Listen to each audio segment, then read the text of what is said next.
আজকে আমি আর রকি বাজার করতে আসছিলাম। রাকিব দেখো এই ফল থেকে তো হাতে রং মেখে গেল। এগুলো রেখে দাও তুমি। কিছু কিছু দোকানদার আছে যারা ফলগুলোকে তাজা দেখানোর জন্য রং করে থাকে। আমি প্রত্যেকটা ফলের ভিতরে মিষ্টি কেমিক্যাল ইনজেক্ট করে দিই, তারপর সবাইকে বলবো এই নাও আমার মিষ্টি ফল। এটা খাওয়ার পর মানুষ অসুস্থ হলে হোক, তাতে আমার কি? আমার তো লাভে লাভ। আর এগুলো তো নষ্ট হয়ে গেছে, তাতে কি?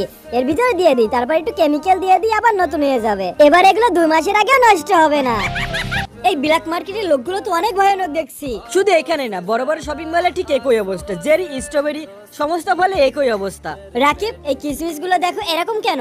ও হ্যাঁ, কিছুক্ষণ আগে আমি একটা ছেলেকে দেখছিলাম যে কিসমিস গুলো গালের ভিতর নেয় আবার ওগুলো রেখে দেয়। সি, এটা শুনেই তো আমার কেমন উল্টি আসছে। তুমি কি জানো কিসমিস কিভাবে তৈরি করে? যখন তোরা কিসমিসকে ধুয়ে থাকে, নোংরা পানিতে ধুয়ে থাকে আর চিপচিপা হয়ে থাকে, কখনো কখনো ওরা পা দিয়েও পাড়িয়ে থাকে। আর এই যে এটা দেখো গোল্ড কয়েন চকলেট, এখানে কোনো ডেটও লেখা নাই। এটা কতদিনের কেউ জানে না। দাদি, এটাকে তো খারাপ মনে হচ্ছে।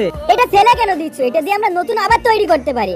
এগুলো দেখো, এবার আমরা গরম করে গলিয়ে নিব, তারপর এরপর কেমিক্যাল দিয়ে দিব। এবার আমরা নতুন করে গোল্ড কয়েন চকলেট তৈরি করব। এটা তো ডেট এক্সপায়ার হয়ে গেছে, স্বাস্থ্যের জন্য ক্ষতিকর।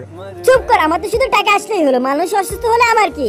আগে ভাবতাম উৎসবে মন খুলে খাবো, কিন্তু এখন তো সবকিছু বিষাক্ত মনে হয়। এজন্য করে উৎসবে বাইরের খাবার না খেয়ে আমাদের বাসায় খাবার বানিয়ে খাওয়া উচিত। বন্ধুরা, তুমি কি বিটিএস লাভার?